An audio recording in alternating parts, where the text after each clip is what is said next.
Bonjour à tous, Beshem Hashem Naaseven Astiyar, cette semaine Parashat Shelach Lecha, ce cours est dédié à la Refoua Shemat Brachodaya Bat Shushan Alora, Dan Ben Simcha, Rav Meir Ben Yamna, Rav Shalom Ben Yamna, Rav Yosef Ben Aisha et tous les malades d'Israël, et Lo Nishmat, David Gabriel Ben Suzanne Mazal, Bat Sheva Bat Sultana, Yamna Batito.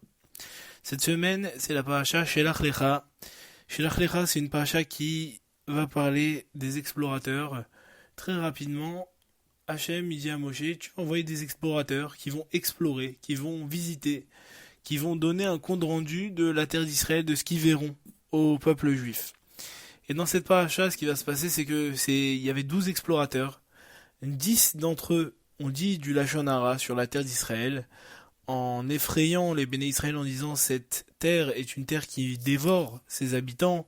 Ils ont dit du mal de la terre d'Israël, et finalement, à cause de ça, à cause de ce Lachon Hara, on a dû rester 40 ans dans le désert.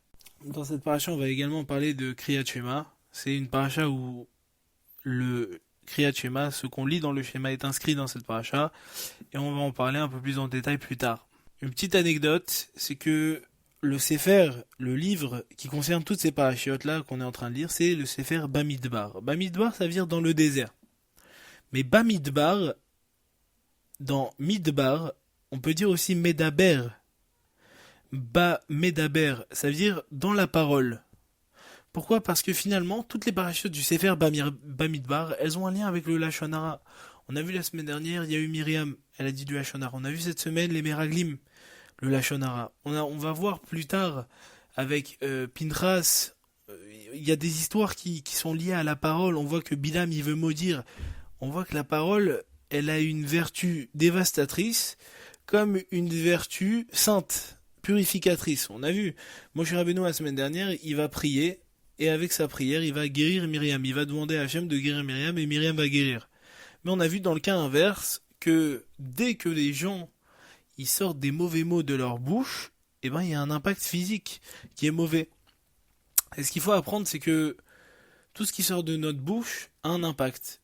Et c'est pour ça qu'il faut faire très attention au Lachon Hara, on va en parler, mais il faut faire attention à bien faire sortir que des choses positives, parce que le positif entraîne le positif, le négatif engendre le négatif. Très rapidement, dans cette paracha, Moshe appelle Hoshea, fils de Nun, Yehoshua.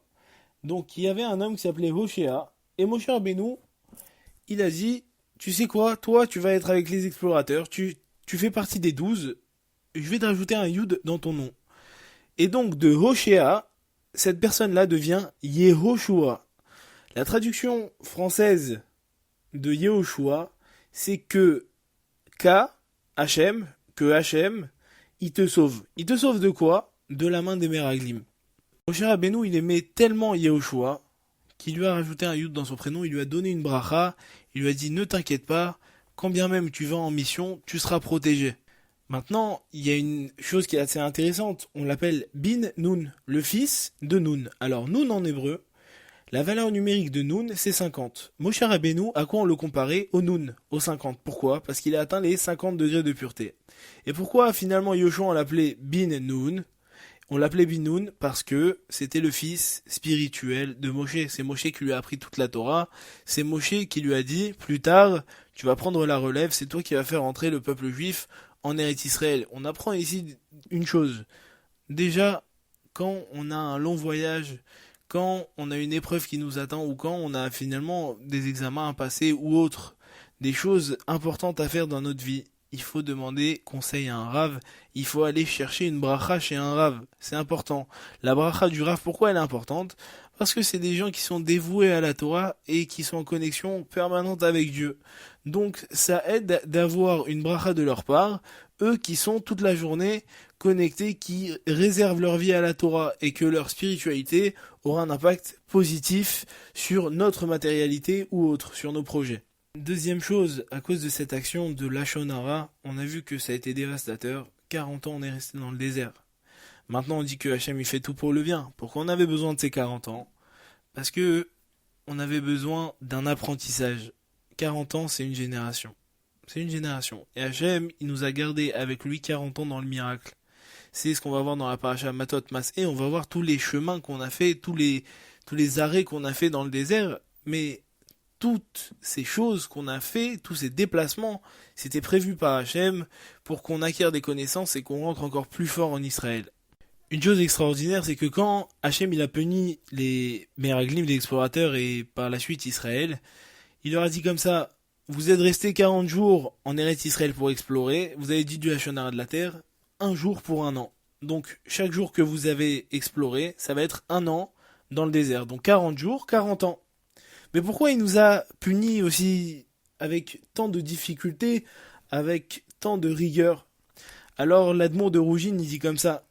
Il dit, le Yetzer Hara, il vient voir Hachem.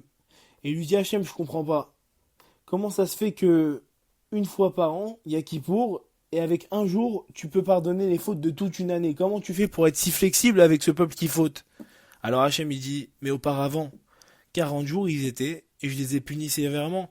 Et pour un jour, je leur ai donné un an de difficulté, un an dans le désert. Alors aujourd'hui, je leur donne un jour par an où ils peuvent se rattraper de toute une année. Dernière chose, on parle du schéma dans cette paracha. On dit comme ça, Alkanaf Petil Techelet, un fil bleu azur.